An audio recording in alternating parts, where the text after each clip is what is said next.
रहे थे ना भाव से, ब्रजवासी आंख बंद करके गा रहे थे, वर्षा वर्षा सब भूल गए, अब जो होगी सो होगी। अब जैसे ही बिन ने आंख खोल करके देखा तो 7 बरस के गोविंद की इकन्नी उंगली के नख पर श्री गिरिराज महाराज विराजे हुए हैं। बोलिए गिरवरधारी भगवान की। 7 बरस के कन्हैया ने 7 कोस लंबे चौड़े गिरिराज को 7 दिन 7 रात्रि पर्यंत इकन्नी उंगली के नख पर धारण कर लिया। आ जाओ, सब आ जाओ गिरिराज के नीचे। अपनी अपनी सामग्री लेकर हमारे एक बुजुर्ग संत कह रहे थे मुझसे, ब्रजवासी लाला तो को ना मालूम। मैंने की कहा कि गिरिराज जी 7 कोस के है, पर जैसे में कन्हैया ने गिरिराज उठाए ना तो वो 84 कोस के है गए, और पूरे 84 कोस के ब्रजमंडल पर उन्होंने छत्र छाया कर ली। ब्रज में लाला धूल ही उड़ती रही, एक बूंद भी पानी नहीं आमन दियो। मैंने की महाराज सत्य बात है। हाँ, तो जब उठाया तो 7 कोस के, लेकिन पूरे ब्रज पर छत्र लेकर के गिरिराज जी प्रकट हैं। ब्रजवासियों की दृष्टि में ये भगवान तो है नहीं। अरे देखिए, छोटे से लाला ने इतना बड़ा गोवर्धन उठा लियो, अरे जल्दी करो, सब अपनी अपनी छड़ी लेके आए और छड़ी लगा के खड़े हो गए। तू चिंता मत करे, हमने लगा रखी है। हाँ, 3 दिन है गए। एक बोला गिर न पड़े गिरिराज लाल मेरो 1200। लाला तू 3 दिन से सोयो ना है, निक विश्राम कर ले। गोविंद बोले विश्राम करूंगा तो गिरिराज जी नीचे आ जाएंगे, ना चिंता मत करे, छड़ी लग रही है, लाखें छड़ी लगी है, तू बिल्कुल सो जा। अरे आप लोगों की छड़ी में इतनी सामर्थ्य नहीं है कि गिरिराज जी को। अच्छा तो तेने यो समझ रखी दिखे कि हमने उंगरिया पे उठा रखे, असली पूछो तो हमारी छड़ी पे ही रुक रहे हैं। तो कन्हैया मुस्कुरा के बोल गए, ना हम तो भगवान हैं, हम भगवान ही आ लिए। हम कौन है श्रीमान जी आप, अब के बोल रही हो? बोले हम भगवान हैं। अच्छा कौन सा काम किया है आपने जो भगवान है आप? बोले हमने पूतना मारी, सक्टासुर मार्यो, तृणावर्त मार्यो, अघासुर मार्यो, बकासुर मार्यो। बस बस बस बस बस रहने दे, झूठ मत बोला ज्यादा। मारी तेने पूतना मारी तो कहाँ भयो, वह मरी मराई में 10 डंडा तो हमने भी लगाए। अरे हम तो या हमारे कह रहे हैं कि छोटे बालक है, हार गए होएगो। गोविंद बोले तो मैं हाथ हटा लूं? मधुमंगल बोले तो मेरी गोद में सो जा लाला। प्रभु ने कहा तो थोड़ा ढीली कर ले उंगली। ढीली किए तो चट चट करके छड़ी टूटने लगी। गिरिराज जी नीचे, अरे लाला संभाल संभाल संभाल भैया। प्रभु ने फिर उंगली पर धारण कर लिया। सब ब्रजवासी बोले क्यों जी, इतनी मोटी मोटी हमारी छड़ी टूट गई और जाने इतनी सी कन्नी उंगली पे गिरिराज धारण कर लिए। लाला तो को बताना ही पड़ेगा तेरी उंगली में इतनी शक्ति कहां से आई। गोविंद बोले ये तो अब समस्या दूसरी खड़ी हो गई। मैं ये कहता हूं कि मैं भगवान हूं तो ये मानते नहीं है, अब कैसे बताऊं कि उंगली में शक्ति कहां से आई? हाँ भैया बता। कन्हैया बोले बताऊं मेरी उंगली में शक्ति कहां से आई? बोले बता। बड़ी सुंदर बात कही गोविंद ने, क्यों सब तो भाव में निमग्न। कन्हैया बता रहे हैं, कछु माखन को बल बढ़्यो, कछु माखन को बल बढ़्यो, कछु गोपन करी सहाय। श्री राधे जू की कृपा सो मैंने गिरवर लिया उठा। कछु माखन को बल बढ़्यो। देखो कछु तो माखन को बल बढ़्यो, कछु आप सब गोप लोगन ने मेरी सहायता करी। किशोरी जी की कृपा से हमने गिरिराज जी उठा लिए। ब्रजवासी बोले हमने कहा सहायता करी? हमने कहा करी सहायता? कन्हैया बोले देखो मैंने जब गिरिराज जी उठा लिए ना तो आप लोग सब टकटकी लगा के मुंह को देख रहे, आप लाखों ब्रजवासी जब टकटकी लगा के हमको देख में लगे तो तुम्हारे शरीर की जितनी शक्ति है ना मेरी उंगली में आ गई और मैंने गिरिराज जी उठा लिए। ब्रजवासी बोले सोई तो हम कह रहे आजकल हमारी शक्ति कहां चली गई। चोरे नंद के छोरा, अब तक माखन चुरावे हो, अब शक्ति हूं चुरावे लग गए हो। भगवान शुकदेव कहते हैं राजन, 7 वर्ष के श्री कृष्ण ने 7 कोस लंबे चौड़े गिरिराज को 7 दिन 7 रात्रि तक रखा। ये 7 का बड़ा संजोग है हमारे जीवन में, ध्यान देना। हमारे ब्रज में 4 गांव हैं। ब्रज 84 कोस में 4 गांव निज धाम, वृंदावन और मधुपुरी बरसानो नंदगांव। और आश्चर्य की बात यह है कि इन चारों ही गांवों से गिरिराज जी 7 कोस हैं। गिरिराज जी का एक भाग वृंदावन से 7 कोस है, गिरिराज जी का एक भाग बरसाने से 7 कोस है, नंदगांव से भी गिरिराज जी 7 कोस हैं और मथुरा से भी 7 कोस हैं। गिरिराज की परिक्रमा भी 7 कोस की है, कन्हैया की उम्र भी 7 वर्ष की है।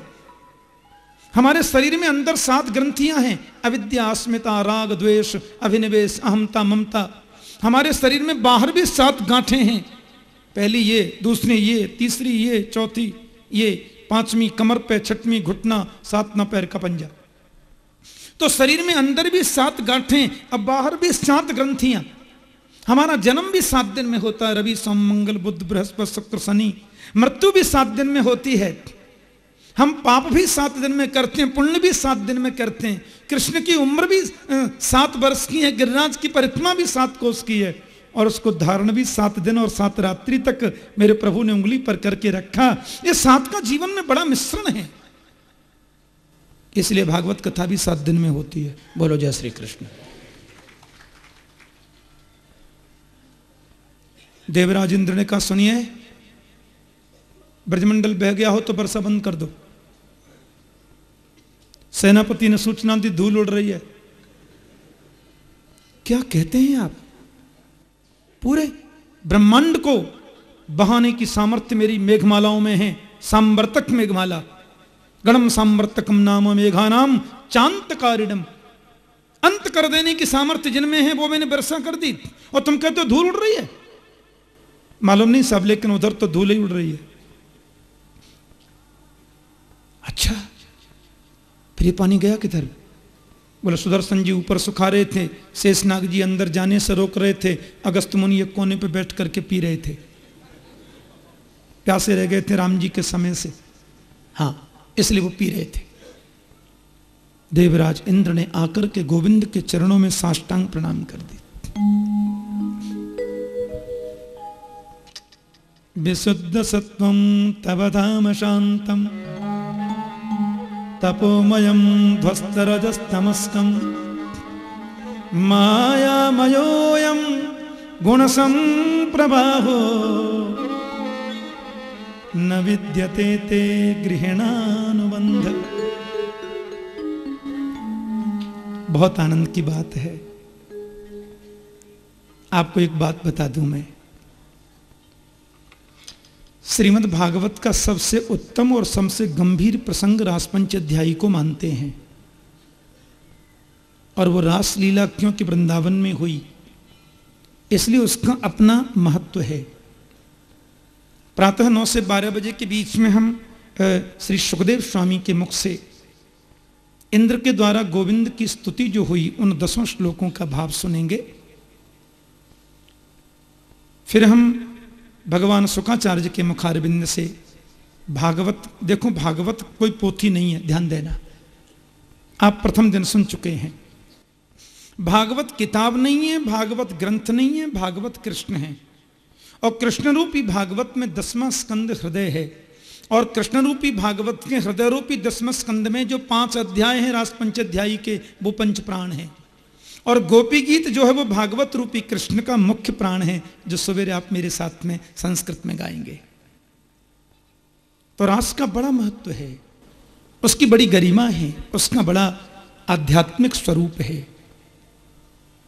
और यहाँ हमारे मध्य में आदरणीय श्री श्रीनाथ शास्त्री जी महाराज पधारे हैं, तो आप केवल 2-3 मिनट बैठें, श्रद्धा से महापुरुषों का आशीर्वचन श्रवण करना चाहिए।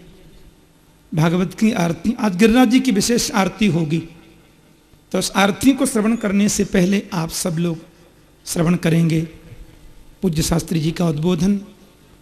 और हमारे मध्य में आए हैं भागवत के परम विद्वान डॉक्टर गोविंद पाठक जी, परम प्रिय श्री रविकांत गर्ग जी और मृदुलकांत शास्त्री जी, सब लोगों का अभिनंदन।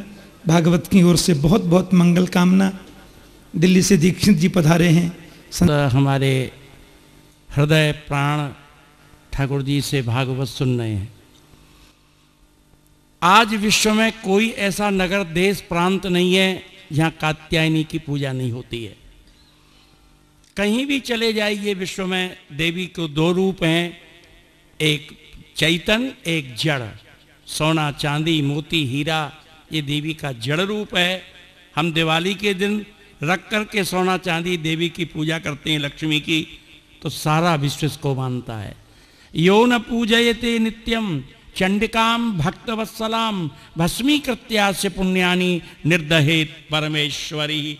जो दुर्गा का आवाहन नहीं करता है, पूजन नहीं करता है, रासलीला करी तो कात्यायनी की शक्ति लेकर योग माया उपास्थित हो। वृंदावन में प्रवेश आने से पहले आदेश दिया, गच्छ योगी देवी ब्रजम भद्रे गोप गोबीर अलंकृतम। जाओ, मैं आ रहा हूँ अवतार लेने के लिए, मेरी भूमिका तैयार करो। सारे विश्व में तुम्हारा नाम पूजन होगा। और जो उसका आश्रय कर लेता है वो विश्व को आश्रय देने वाला महापुरुष बन जाता है। आज हमारे महन जी ने कात्यायनी का आश्रय किया, इनके आशीर्वाद से कितनों को लाभ हो रहा है। विश्वेश्वरी त्वं परिपासि विश्वम विश्वात्मिका धारयसीति विश्वम विश्वेश वन्द्या भवती भवन्ति विश्वाश्रया ये त्वयि भक्ति नम्राः। आपके चरणों में जो आश्रित हो चुके हैं वो विश्व को आश्रय देते हैं। आप भागवत इसके गोदी में बैठ कर सुन रही हैं। भागवत वो ग्रंथ है कि जिसके लिए प्रणाम करने से कृष्ण भक्ति प्राप्त हो जाती है। यस्य श्रद्धततामासु स्यान् मुकुंदे मति सती। ये अर्थोयम ब्रह्म सूत्राणाम, चारों वेद उपनिषदों का सार श्रीमद् भागवत है। महाभारत का तात्पर्य निर्णय श्रीमद् भागवत है। देवी का महाभाष्य श्रीमद् भागवत है। वेद की वृंगित बड़ी हुई व्याख्या वो श्रीमद् भागवत है। और जिन जिन ने भागवत सुनी वो कृष्ण रूप भगवत रूप होते चले गए। तद्रूपेण च नारदाय मुनये कृष्णाय तद्रूपिणा योगींद्राय तदात्मनाथ भगवत राताय कारुण्यत तच्छुद्धम विमलम विशोकमृतम सत्यम परम धीमहि। भागवत आरंभ करते हैं तो सत्यम परम, भागवत समाप्त होती है तो सत्यम परम। कृष्ण अवतार होता है तो सत्यव्रतम सत्य परम त्रिसत्यम। जिसका आदि सत्य है, जिसका अंत सत्य है, जिसका मध्य सत्य है, उस सत्यरूप ग्रंथ को प्रणाम करने से फिर आप इतनी आह्लाद से, इतनी उत्सव के साथ और इतनी बड़ी पब्लिक बैठ कर सुन रही है। इनके प्रवचन को सुनकर तो मेरा हृदय गदगद होता है। मेरे बड़े पुत्र के समान है, मनुष्य से बड़े हैं, तो मैं इनको देख करके हर्षित होता हूँ, क्योंकि बालकपन से इनके जीवन को देखा है और आज इतने ऊंचे पद पर प्रवचन सब जगह करते हैं। भगवान इनको चिरायु करे। ये तो का नियम है भागवत जी का कि जितने भी श्रोता हैं वो व्यास को आशीर्वाद देते हैं। यदि आप सुनने वाले नहीं होते तो वक्ता हम लोग कभी नहीं बन सकते थे। श्रोताओं ने वक्ता को बनाया है, आपको बताते हैं। इसलिए ऋषि आशीर्वाद देते हैं सूत के लिए। सूत सूत चिरंजीव वदनो वदतांबर कथाम भागवतीम पुण्याम। कहो कहो, जियो जियो, बहुत जियो और जीकर हमको कथा सुनाते रहो। सारे श्रोताएं भागवत सुनकर के व्यास को आशीर्वाद देते हैं। मैं भी हृदय से आप लोगों से कहता हूँ, हमारे व्यास, हमारे बेटा व्यास को हृदय से आशीर्वाद दो। ये निरोग रहें, स्वस्थ रहें और प्रसन्नता से सब जगह श्रीमद् भागवत का प्रचार करते रहे। भागवत का प्रचार कृष्ण प्रचार है, भागवत का वर्णन कृष्ण वर्णन है। मैं तो लोगों को सुनाया करता हूँ, आपके काम बिगड़ रहे हैं तो भागवत की पुस्तक चौकी पर रखिए रेशम के कपड़ा में लपेट करके, और आप 108 तुलसी के पत्ता ले लीजिए और कृष्णाय वासुदेवाय हरये परमात्मने प्रणतक क्लेश नाशाय गोविंदाय नमो नमो एक पत्ता चढ़ाइए और एक परिक्रमा लगा के प्रणाम करिए। 108 पत्ता चढ़ाइए, 108 बार प्रणाम करिए, 40 दिन करके देख लीजिए, आपकी जीवन की सारी कामनाएं पूर्ण हो जाएंगी। ये भागवत में सिद्धि है। बोले याथार्थ्यान नहीं भुवने किमप्य साध्यम, अंतिम श्लोक भागवत का है। वस्तु तस्तु विचार करके देखें तो भागवत सेवी के लिए कोई भी वस्तु असंभव नहीं है जो प्राप्त न हो जाए, जो मोक्ष दे सकता है, भगवत दर्शन करा सकता है। वो सांसारिक वस्तु क्या चीज़ है, वो तो अपने आप जैसे आदमी के पीछे छाया चलती है, ऐश्वर्य चलता है। आज उसका प्रमाण हमारी महंती जी को देख लीजिए, सारा ऐश्वर्य पीछे लौट डोल रहा है और सबको आशीर्वाद से सिद्धि प्रदान कर रही हैं। इतना कहता हुआ आप लोग थक गई हैं, बोलने की तो आदत ही है मेरी, पर अब इस समय आगे न बोल करके सबकी मंगल कामना करता हुआ सर्वे भवन्तु सुखिनः सर्वे सन्तु निरामया सर्वे भद्राणि पश्यन्तु माँ कश्चित् दुःख भाग भवे। मैं विराम देता हूँ। बोलो कृष्णचंद्र भगवान की जय, वृंदावन विहरी लाल की। राधारमण जय जय नवल किशोर, जय गोपी चित चोर प्रभु, जय जय माखन चोर। श्री राधे गोपाल भज मन श्री राधे, श्री राधे गोपाल भज मन श्री राधे, श्री राधे गोपाल भज मन श्री राधे, श्री राधे गोपाल भज मन श्री राधे। बोलो श्री राधे गोपाल भज मन श्री राधे, श्री राधे गोपाल भज मन श्री राधे। जय जय श्री राधे गोपाल भज मन श्री राधे, श्री राधे गोपाल भज मन श्री राधे। बोलो श्री राधे गोपाल भज मन श्री राधे, श्री राधे गोपाल भज मन श्री राधे। जय जय श्री राधे श्याम राधे, श्री राधे श्याम राधे। बोलो श्री राधे श्याम राधे, श्री राधे श्याम राधे। बोलो श्री राधे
राधे गोपाल भज मन श्री राधे बोलो श्री राधे गोपाल भज मन श्री राधे श्री राधे गोपाल भज राधे श्याम राधे श्री राधे श्याम राधे बोलो श्री राधे श्याम राधे श्री राधे श्याम राधे बोलो श्री राधे श्याम राधे श्री राधे श्याम राधे बोलो श्री राधे गोपाल भज मन श्री राधे श्री राधे गोपाल भज मन श्री राधे बोलो श्री राधे गोपाल भज मन श्री राधे श्री हरि राधे बोल। गोपाल भज मन श्री राधे बोलो श्री राधे गोपाल भज मन श्री राधे श्री राधे गोपाल भज मन श्री राधे बोलो श्री राधे गोपाल भज मन श्री राधे श्री राधे गोपाल भज मन श्री राधे बोलो मन श्री राधे भज मन श्री राधे बोलो श्री राधे भज मन श्री राधे बोलो श्री राधे भज मन श्री राधे भज मन श्री राधे भज मन श्री राधे बोलो श्री राधे भज मन श्री राधे बोलो श्री राधे भज मन श्री राधे गाओ श्री राधे भज मन श्री राधे भज मन श्री राधे भज मन श्री राधे भज मन श्री राधे भज मन श्री राधे राजा रामचंद्र भगवान भगवान की जय जय जय श्री श्री राधे द्वारिकाधीश की जय।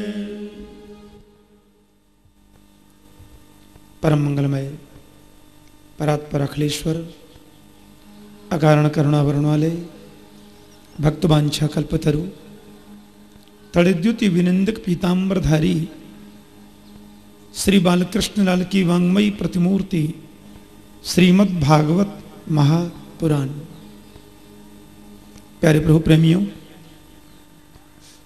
माँ कात्यायनी के आशीर्वाद और कृपा से परम वंदनीय संत स्वामी श्री विद्यानंद जी महाराज की पावन पवित्र सन्निधि में समागत समस्त विद्वत वरेण्य संत महानुभावों की गरिमामयी उपस्थिति में आप समस्त भक्त भगवत प्रेमी महानुभाव माता और बहनें प्रभु कृपा से भागवत सप्ताह कथा प्रवचन ज्ञान यज्ञ का हम लोग रसपान कर रहे हैं। भगवान सुखदेव जी मुखान से निश्रित भागवत की कथा का गोविंद कृपा के बिना तो ऐसा अवसर प्राप्त नहीं हो पाता। कल हम लोग सब बड़ी श्रद्धा से बहुत प्रेम से गोवर्धन में गए थे और गिरिराज जी की परिक्रमा दी, भगवान गिरिराज की पूजा अर्चना की। अब देखो निष्ठा में कितनी बड़ी शक्ति है। निष्ठा, ब्रजवासियों की निष्ठा ऐसा काम कर गई कि देवताओं के सम्राट इंद्र भी ब्रज का कुछ बिगाड़ नहीं सके। प्रयास तो पूरा ही किया ना, 7 दिन 7 रात्रि पर्यंत मूसलाधार बारिश करी, पर मेरे गोविंद ने गोवर्धन उठा लिया और गिरिराज उठाकर के सज्जनों प्रभु ने ब्रजवासियों के संकट को दूर कर दिया। संकट की निवृत्ति हो गई। प्यार से बोलो जय श्री कृष्ण। देवराज इंद्र आकर के प्रभु के चरणों में प्रणाम करते हैं। विशुद्ध सत्वं तव धाम शांतम तपोमयम ध्वस्तरजस्तमस्कम मायामयोऽयं गुणसंप्रवाहो न विद्यते ते गृह्णानुबंध। देखो त्रिलोकी का सम्राट है देवराज, एक प्रकार से, क्योंकि देवताओं का राजा है। तो स्वर्ग के राजा होने की वजह से इंद्र के मन में कुछ दंभ आ गया था, तो इसलिए ब्रजवासियों को उसने कष्ट देना चाहा। मेरे गोविंद ने गिरिराज उठाकर के सुरक्षा कर दी। अब इंद्र ने आकर के प्रभु के चरणों में जो वंदन किया, बड़ी अद्भुत बात कही। विशुद्ध सत्वं तव धाम शांतम तपोमयम ध्वस्तरजस्तमस्कम मायामयोयम गुणसम प्रवाहो न विद्यते ते गृहणानुबंध। इंद्र कहते हैं आपका जो धाम है न प्रभु, वो विशुद्ध सत्व गुण से परिपूर्ण है। मैंने एक दिन कथा में कहा था कि नाम, रूप, लीला और धाम, ये चार चीजें जो है ना, इनका नाम अलग अलग है पर है बिल्कुल एक ही। नाम, रूप, लीला और धाम, ये चारों ही सत्व गुण से परिपूर्ण हैं। और ये माया का कोई प्रकोप इन पर नहीं होता, प्रकृति का भी कोई असर इन चारों पे नहीं होता। इसलिए भगवान के नाम का तो गान करो, भगवान के रूप का चिंतन करो, भगवान की लीला का श्रवण करो, और भगवान के धाम में बार बार जाने की चेष्टा करो। बोलो जय श्री कृष्ण। धाम में वास करो। ये चारों ही चीजें विशुद्ध सत्वगुण से परिपूर्ण हैं। साल भर में हम कितनी भी दूर रहते हो तो भी साल भर में एक बार तो श्री वृंदावन धाम आने का प्रयास करना ही चाहिए, क्योंकि धाम में जाने की चेष्टा, ये धाम भी भगवान का ही रूप है। भगवान तो श्री ब्रह्मवैवर्त पुराण में कहते हैं कि पंच योजन विस्तीर्णम धामम च हृदयम मम। भगवान कहते हैं 5 योजन विस्तार का जो ये वृंदावन धाम है, मेरा हृदय है? प्रभु उसको अपना हृदय मान लेते, हृदय बताते। तो नाम का खूब गान करें, लीला का श्रवण करें, रूप का चिंतन करें और धाम में वास करें। चारों ही एक चीज है। अच्छा, एक और बात, माया का यहां प्रवेश नहीं है और इसमें वास करने वालों को माया कभी सताती नहीं है। भागवत में माया को नर्तकी कहा है। अब नर्तकी माया से छुटकारा पाना है तो नर्तकी का जो उल्टा होता है वो शुरू कर दो। बोलो जय श्री कृष्ण। तो नर्तकी का उल्टा क्या होता है? कीर्तन। कीर्तन करोगे तो माया से छूटोगे। देवराज कहते हैं मुझसे भूल हो गई, मुझसे बहुत बड़ी गलती हो गई। आपके प्रेमी, आपके स्नेही, ये ब्रजवासी गण जिन्होंने सब कुछ आपको समर्पित किया है केशव, मैंने ब्रज को बहाने की गलती की। मैंने अपने आप को जगदीश माना, अपने आप को मैंने सर्वोत्तम मान लिया, यही तो गलती थी मेरी। पर हैं तो सबके पिता आप। पिता गुरुस्त्वम जगतामधीशो दुरत्ययः कालोपात्तदंड हिताय स्वेच्छा तनुभिः समीहसे मानुं विधुन्वन् जगदीश मानिना। आप ही जगत के पिता हैं। वसुदेव सुतम देवम कंस चांडूर मर्दनम देवकी परमानंदम कृष्णम वंदे जगत गुरु। तो यहां इंद्र कहते हैं पिता गुरुस्तुम, आप ही जगत के पिता हैं और आप ही जगत के गुरु हैं। और जगताम अधीश्वरो, आप ही जगत के अधीश्वर हैं। दुरत्यः कालोपात्त दंड, दुष्टों को दंड देने वाले भी आप हो। और मुझे लगता है कि आपके स्वरूप में तो कोई परिवर्तन होता नहीं, हमारी भावना जैसी होती है ना, हमारी भावना के अनुसार हमें भगवान का रूप दिख जाता है। बोलो जय श्री कृष्ण। ये भावना बड़ी प्रधान होती है, भावना बड़ी दिव्य होती है। जिन लोगों के मन में शत्रु भाव होता है उसको भगवान काल के रूप में दिखते हैं। जिनके मन में भक्ति भाव होता है उनको गोविंद सौम्य दिखाई देते हैं। जिनके मन में श्रृंगार भाव होता है उनको कामदेव के रूप में दिखते हैं। मतलब ये सीधी बात है, परमात्मा में तो कोई परिवर्तन होता ही नहीं है, हमारी भावना से परिवर्तन जैसा दिखाई देता है। बोलो जय श्री कृष्ण। बहुत सुंदर स्तुति गाई देवराज ने। बोले आप देवकी नंदन हैं, आप वसुदेव नंदन हैं, यशोदा कुमार हैं, वैसे जगत के पर बाबा आप ही हैं। हाँ, अब किसी कोई पिता बना लो, किसी कोई माता बना लो, पर जगत के वास्तविक सच्चे माता पिता तो आप हैं मेरे प्रभु। क्षंतु प्रभोथा रहस्य मूढ़ चेतसो भैभम पुनर्भूर मतिरी समय सती। ये देखिए, मैं आपसे ये भी नहीं कहता कि मुझे दंड मत दो, पर अच्छा आपको जचता हो तो क्षमा कर दो। क्षंतु, और यदि लगता है कि दंड मिलना चाहिए तो मैंने आपके प्रेमियों को कष्ट दिया तो मुझे दंड दे दीजिए। कन्हैया मुस्कुरा के बोले देखो माफ किया। हाँ, पर यह बात कभी भूलना नहीं। एक बार क्या है कि द्वारिका में गोविंद भोजन कर रहे थे तो रुक्मणी जी पंखा कर रही थी। पहले पति लोग जब भोजन किया करते थे तो पत्नियां पंखा किया करती थी। बोलो जय श्री कृष्ण। अभी की बात तो मैं बोलता नहीं। तो रुक्मणी कर रही थी पंखा। अब देखो भगवान भोजन करते करते जोर से हंस गए। रुक्मणी बोली आपको हंसी क्यों आई? भगवान बोले मुंह भी हमारा और हंसी भी हमारी आ गई और हम तो हंस गए।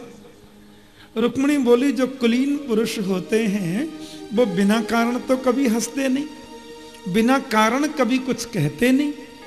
उनके तो जरा से कहने में कोई न कोई कारण होता है। उनकी मुस्कुराहट में भी कारण छुपा रहता है। आपको बताना ही पड़ेगा आप हंसे क्यों। कन्हैया कहते हैं सामने चैंटी भागी जा रही है ना, ये चैंटा को देख के मुझे हंसी आ गई। रुक्मणी बोली चैंटा तो मैं रोज देखती, मेरे को तो हंसी आती नहीं, आपको क्यों आई? अरे देवी ये छोटा मोटा चिट्टा नहीं है। ये चैंटा एक बार नहीं, दो बार नहीं, 21 बार देवताओं का राजा इंद्र बन चुका है। बोलो जय श्री कृष्ण। रुक्मणी बोली क्या कहते हैं? बोले हाँ, ये 21 बार स्वर्ग का राजा बन चुका है और स्वर्ग का राजा बनकर जिसने 21 बार स्वर्ग के आधिपत्य को भोगा, देखो कर्मों की गति। आज ये चैंटा बनकर गुड़ की सुगंधी पर दौड़ता जा रहा है। मेरा निवेदन आपसे सिर्फ इतना है कि गोविंद चाहे तो चैंटा को बना दे इंद्र और इंद्र को बना दे चैंटा। कन्हैया बोले अभिमान नहीं करते, समझे? जाओ अब कभी ऐसा मत करना जीवन में। मेरे प्रेमियों को कष्ट देते हो तुम। अरे जिन ब्रजवासियों को मैं गले से लगाता हूं उनको तकलीफ देते हो तुम, ये अच्छी बात नहीं है। मैंने ही तुम्हारे यज्ञ को भंग किया, और क्योंकि मैं जिस पर कृपा करता हूं ना उसको अभिमानी नहीं होने देता। बोलो जय श्री कृष्ण। अहंकार उसके जीवन में आने नहीं देता, मेरी आदत है। देवराज ने बार बार बार बार बार बार प्रणाम किया और बोले अब तो मेरी इच्छा होती है गिरिराज की तरहटी में ही पड़ा रहूं। लगी रही आस करूं ब्रजवास तरहटी गोवर्धन की मैं। लगी रही आस करूं ब्रजवास तरहटी गोवर्धन की मैं। गोवर्धन की मैं तरहटी गोवर्धन की मैं। हाँ गोवर्धन की मैं तरहटी गोवर्धन की मैं। मेरी लगी रही आस करूं ब्रजवास तरहटी गोवर्धन की मैं। लगी रही आस करूं ब्रजवास तरहटी गोवर्धन की मैं। भजन करूं और ध्यान धरूं छैया कदमन की मैं।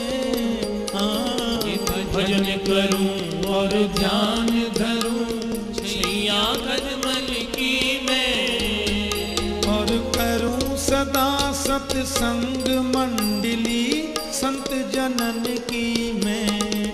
हाँ करूं सदा सत्संग मंडली संत जनन की मैं। मेरी लगी रही आस करूं ब्रजवास तरहटी गोवर्धन की मैं। लगी रही आस करूं सब गाइए। ब्रजवास तरहटी गोवर्धन की मैं।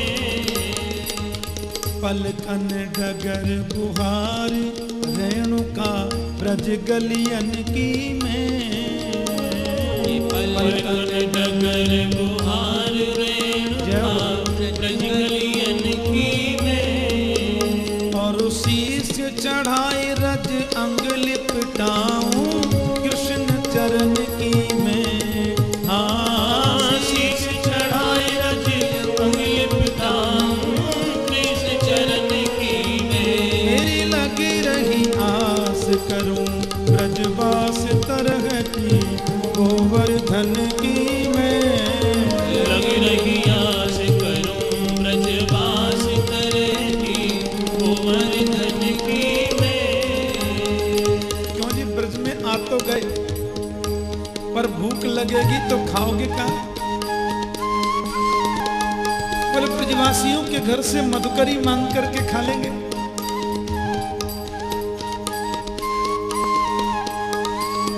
भूख लगे घर घर से भिक्षा करूं जन की मैं। भूख लगे घर घर से भिक्षा करूं जन की मैं। और गंगा जल में धोए भेंट करूं श्री कृष्ण जन्म की मैं। हाँ गंगा जल में धोए भेंट करूं नंद नंदन की मैं। मेरी लगी रही आस करूं ब्रजवास तरहटी गोवर्धन की मैं। लगी रही आस करूं ब्रजवास तरहटी गोवर्धन की मैं। ब्रज तज इच्छा करूं नहीं वैकुंठ भवन की मैं। हाँ ब्रज तज इच्छा करूं नहीं वैकुंठ भवन की मैं। काशी गिरिराज धरन की मैं। हाँ काशी राम शरण पहुँचे गिरिराज धरन की मैं। मेरी लगी रही आस करूं ब्रजवास तरहटी गोवर्धन की मैं।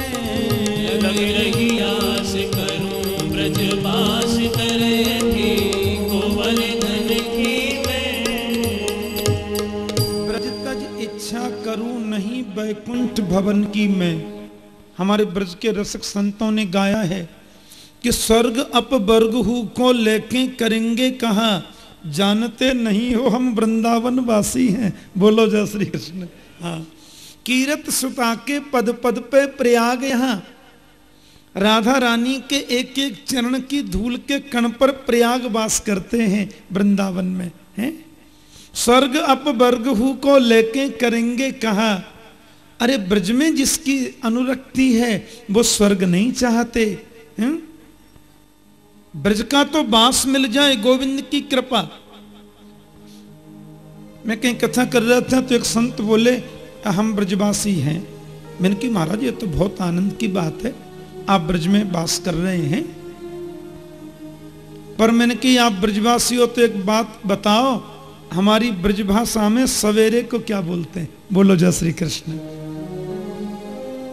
अब बोले सवेरे को बोलते हैं प्रातः काल मेल का, ये तो हिंदी है। प्रातः काल तो हिंदी और संस्कृत में बोलते हैं। बोले भोर बोलते हैं, मैंने भोर भी हिंदी में बोलते हैं। बोले सवेरा बोलते हैं, मैंने सवेरा उर्दू में बोलते हैं। ब्रज भाषा में सवेरे को क्या बोलते हैं ये बताओ? बोले प्रातः काल बोलते हैं। मैंने कहा वो तो हिंदी और संस्कृत है प्रातः काल। तुम ये बताओ ब्रज भाषा में कहा कहें? बोले हमें ना मालूम। मैंने कहा तो तुम पक्के ना हो बाबा। बोलो जय श्री कृष्ण।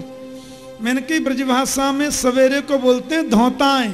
बोलो जय श्री कृष्ण। हाँ, धौताएं। तो महाराज अलग अलग भाषा का बड़ा स्वाद होता है। हाँ, लोग कहते हैं हमारी ब्रजभाषा बड़ी मीठी है, इसमें बहुत सुख है।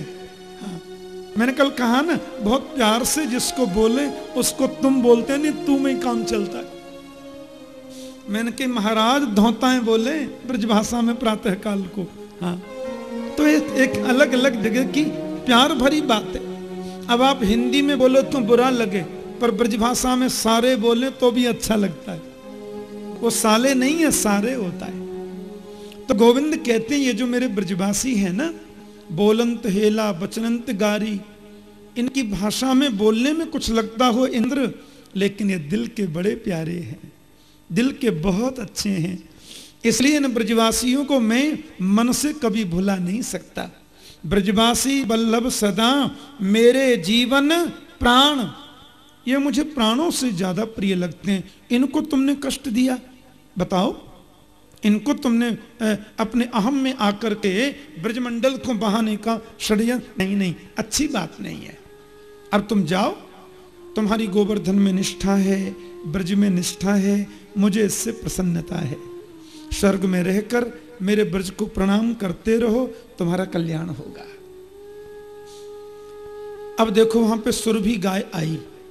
सुरभि गाय ने आकर के गोविंद का अपने दूध से अभिषेक किया, और सुरभि गाय बोली कि मैं आज से आपका नाम गोविंद रखती हूं। गाह बिंदती गोविंद, जो गौ की रक्षा करे वो गोविंद होता है। या गा बोलते हैं वेद लक्षणा वाणी को, जो वेद लक्षणा वाणी की रक्षा करे उसको भी गोविंद कहते हैं। अब गौ माता भी चली गई और इंद्र जो है वो बार बार ब्रज को प्रणमन करके चले गए।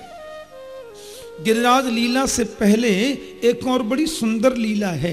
वैसे भागवत में कोई भी कथा पूज्य सुखदेव स्वामी ने क्रमवार तो नहीं कही, कई बार आगे की कथा वे पीछे भी बोल देते और पीछे की पहले भी कह देते, क्योंकि ऐसा लगता है मुझे कि जब भागवत चल रही थी ना, तो सुखदेव स्वामी समाधि में थे, और जैसे ही वो आंखें खोलते उनके सामने एक लीला आ जाती, यानी प्रत्यक्ष लीलाएं सुखदेव स्वामी के सन्मुख आती गईं और भगवान सुखदेव उनका बखान करते गए, उनकी व्याख्या करते गए। तो एक बड़ी सुंदर कथा आती भागवत में, हमारी ब्रजभाषा में कहते हैं कि बिना प्रेम रीझे नहीं नटवर नंद किशोर। ठीक है, हम तपस्या करते हैं, वंदना है, हम लोग बहुत ज्यादा समाधि लगाते हैं, यह भी बड़ी अच्छी बात है, पर गोविंद को यदि सही और जल्दी रूप में पाना है तो प्रेम ही सबसे ऊंची चीज है। भागवत में तो सुखदेव स्वामी ने यहां तक लिख दिया कि न दानम न तपो निज्या न शौचम न व्रतानि च प्रीयते मलया भक्त्या हरिरण्यत विडंबनम। दान करने से गोविंद मिल सकते हैं, टाइम लगेगा, कंफर्म नहीं है, फिर भी तपस्या से कन्हैया मिलेगा। अब देखो ये जरूरी तो नहीं है, मिल भी जाए और नहीं भी मिले। हाँ, नेज्या, यज्ञ करने से वो मिल भी सकते हैं और कहो तो 1000 यज्ञों के बाद भी न मिले, कंफर्म नहीं है। व्रत करने से मिलेगा, 30 दिन के महीना है, 60 व्रत कर लो, बोले नव व्रतानि च, तो कैसे मिलेगा? बोलते प्रीयते अमलया भक्त्या, कन्हैया को पाना है तो अमल भक्ति से मिलेगा। अब हम 1 मिनट चिंतन करें, ये मल भक्ति क्या है और अमल भक्ति क्या है। देखो, मल भक्ति बोलते हैं सकाम भक्ति को, जिसमें मांगने की गंदगी भरी है, वो मल भक्ति है, सीधी सी बात है। और जिसमें कोई गंदगी है ही नहीं, निष्कामता है, वो अमल भक्ति है। हाँ, अब देखो, एक भक्त जा रहे थे रास्ते में, तो उनको संत श्री नारद जी मिल गए। नारद जी को देख के भक्त ने प्रणाम किया। नारद जी बोले, कहाँ जा रहे हो?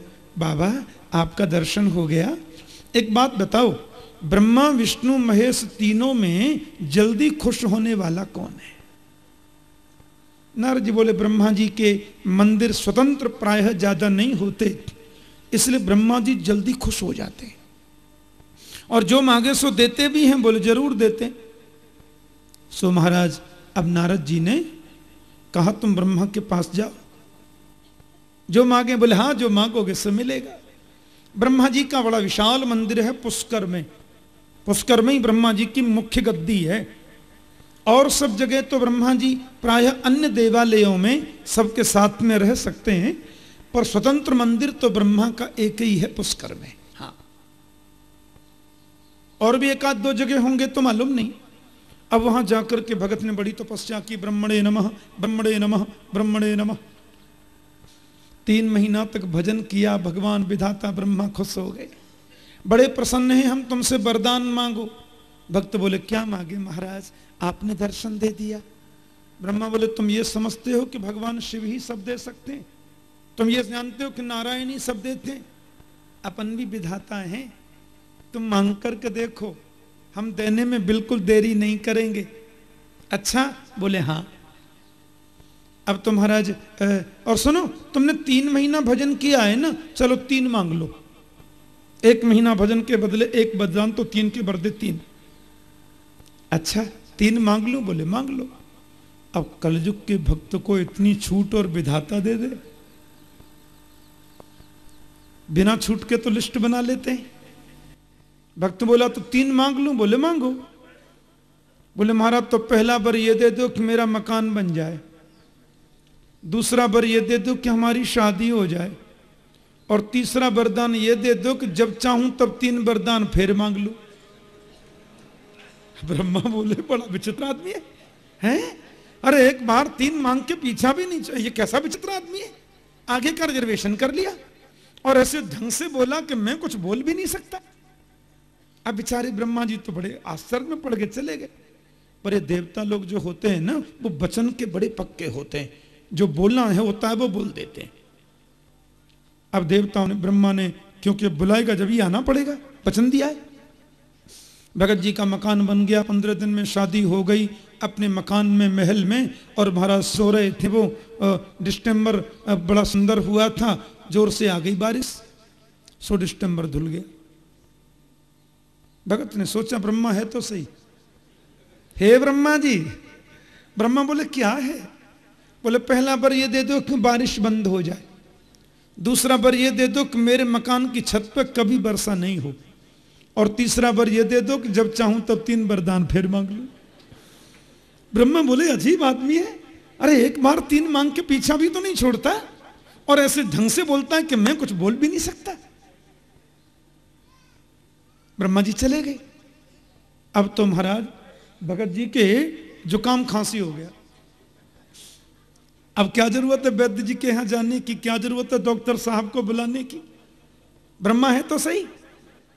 ब्रह्मा जी, ब्रह्मा बोले क्या है? बोले पहला वर ये दे दो कि जुकाम खांसी ठीक हो जाए, दूसरा वर ये दे दो कि मेरे शरीर में कभी जुकाम खांसी नहीं हो, और तीसरा वर ये दे दो कि जब चाहूं तब 3 वरदान फिर मांग लूं। देखो नाक पे मक्खी भी बैठती है तो आओ ब्रह्मा। ब्रह्मा बोले तो बड़ा अजीब भक्त है। अच्छा 3 महीना भजन किया, रोते रोते नारायण के पास गए, माता जी के पास गए, बोले मां प्रभु बचाओ मुझे। नारायण और लक्ष्मी जी बोले क्या हुआ?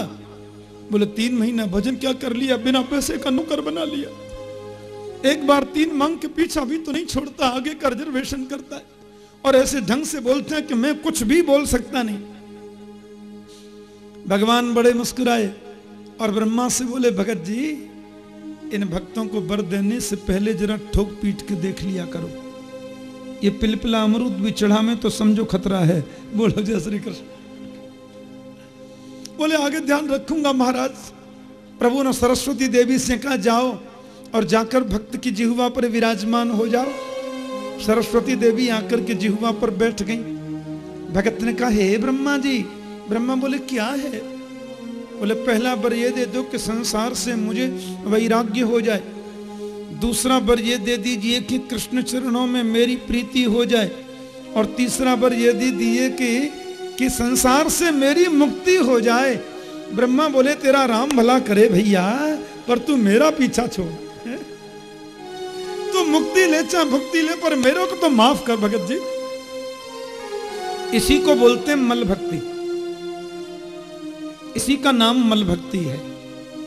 हाँ, और जहां मुक्ति हो नौनसी खारी लागे, जहां मुक्ति भी नमक जैसी खारी खारी लगे, कोई इच्छा ही मन में न जगे, उसको बोलते हैं अमल भक्ति। तो प्रियते अमलया भक्त्या, गोविंद को पाना है तो अमल भक्ति से काम करिए, अमल भक्ति से प्रभु को भजिए। देखो संसार की चीज मांगोगे तो चीज मिल जाएगी, और कुछ नहीं मांगोगे तो गोविंद मिल जाएगा, और गोविंद मिल गया सारी वस्तुएं तो अपने आप ही आप आती रहेंगी। ऐसा मेरे प्रभु का स्वभाव है, ऐसे मेरे गोविंद की आदत है। तो बिना प्रेम रीझत नहीं नटवर नंद, बिना प्रेम के वो रीझ नहीं सकता, उसको रिझाना है तो प्रेम चाहिए। अब हुआ क्या, आज गऊ चराते चराते गोविंद और गोविंद के सखा काफी दूर चले गए। कन्हैया के मित्र बोले लाला बड़ी जोर की भूख लग रही है। कृष्ण बोले तो जो सामान तुम लाए बाकू खोलो। बोले भैया जो घर से हम लोग कलेऊ लेके आए वो तो सब खत्म है गए।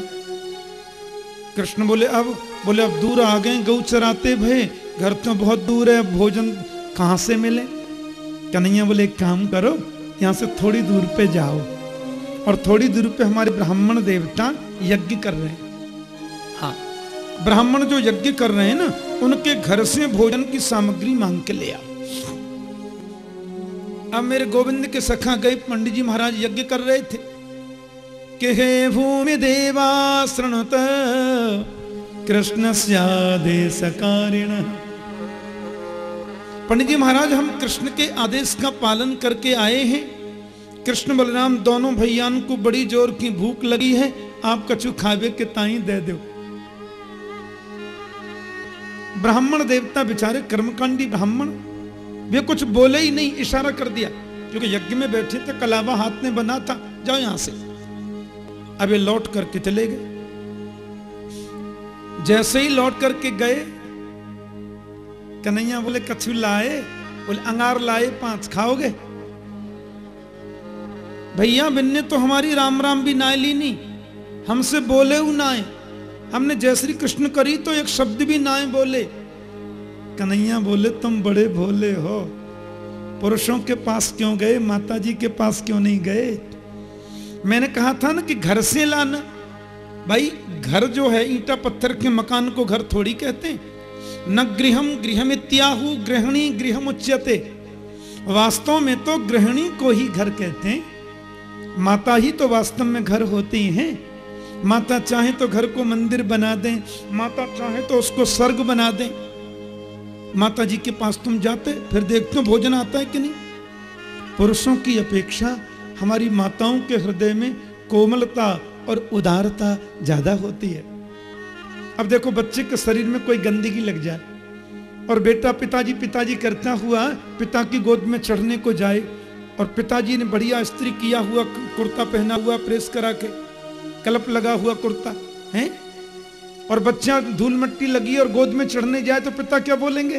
नहीं नहीं चल साफ हो गया, माँ के पास जा, सब ठीक कपड़े में क्या, कुर्ता खराब हो जाएगा। लेकिन माँ ने कितनी भी महंगी साड़ी पहनी हो और बेटा रोता हुआ यदि उसके पास जाए, माँ कुछ नहीं देखती, तुरंत उसको उठाती है और साड़ी के पल्लू से इसे पहुंच देती है। इसलिए माँ के हृदय में करुणा ज्यादा है। कुपुत्रो जायेत क्वचिदपि कुमाता न भवति। दिव्या क्षमापराध स्तोत्र में लिखा है ना, आप पढ़ते होंगे, माँ कात्यायनी का दो दिव्या क्षमापराध स्तोत्र है ना, उसमें वर्णन आता है कुपुत्रो जायेत क्वचिदपि कुमाता न भवति। मां कभी कुमाता होती नहीं। मां का हृदय तो इतना विशाल, इतना श्रेष्ठ होता है सज्जनों। अब के गए महाराज तो कर्मकांड के आचार्य वे विप्रलोक यज्ञ मंडप में बैठे थे। अब के कन्हैया के मित्रों ने उनसे राम राम भी नहीं करी, बोले उनसे तो बोलना ही ना है, अब जो कुछ खावे तो दे में ही ना। विप्रदेवों ने देखा कि ग्वारिया तो फिर आ गए, पर अब के वो इनकी तरफ देखा नहीं, उनके घर में ही चले गए छोटे छोटे बच्चे। विप्रगणों ने देखा कि ग्वारिया फिर आ गए और अब के तो हमारे घर में ही घुस गए। अंदर यज्ञ पत्नियां बैठी थी। आओ लाला, आओ बेटा, कहां से आए? बोले माता जी, यहां से थोड़ी दूर पे कृष्ण बलराम दोनों भैया आए हैं और दोनों को बड़ी जोर की भूख लगी है, आप कछु खावे के ताई दे दो। लाला आए, सुनो कन्हैया आए, तुम 2 मिनट बैठो बेटा, अभाल बनाती। उन माताओं ने चूल्हे जलाए और जो सुंदर सुंदर पदार्थ बनाए हैं, चूसने योग्य पदार्थ भी बने, चटपटे भी बने, मिष्ठान्न भी बने, सूखे भी बने।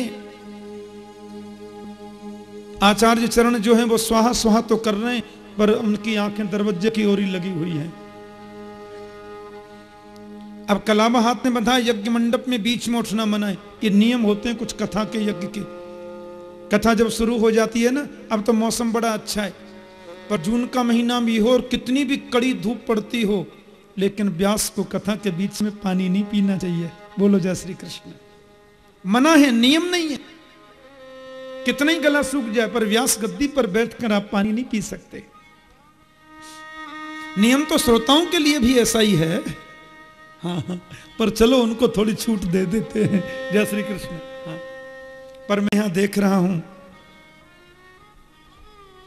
कितनी श्रद्धा से सुन रही हमारी माताएं, बहनें, मेरे सब ब्रजवासी बंधुगण। ये आनंद की बात है।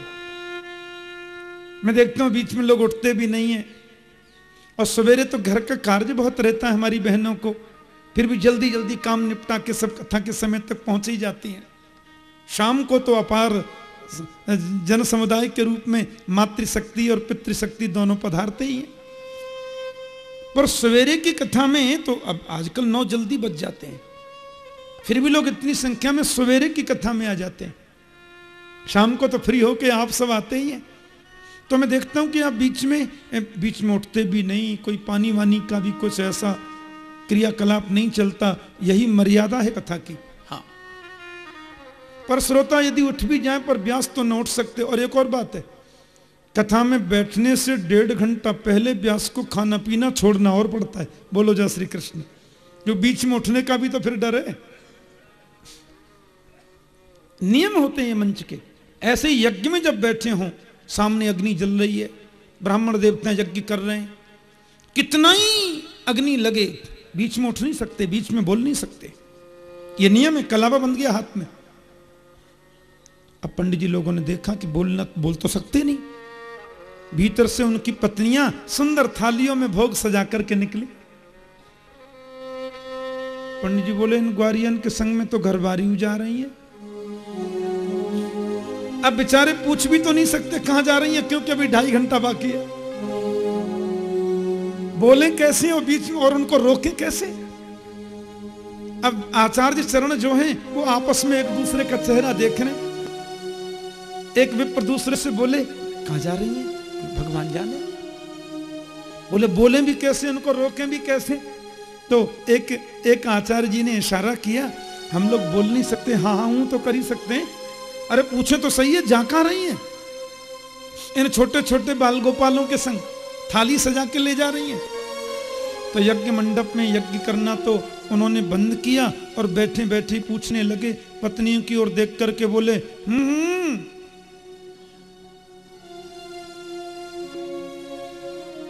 उन यज्ञ पत्नियों ने साड़ी का पल्लू ऐसे कर लिया।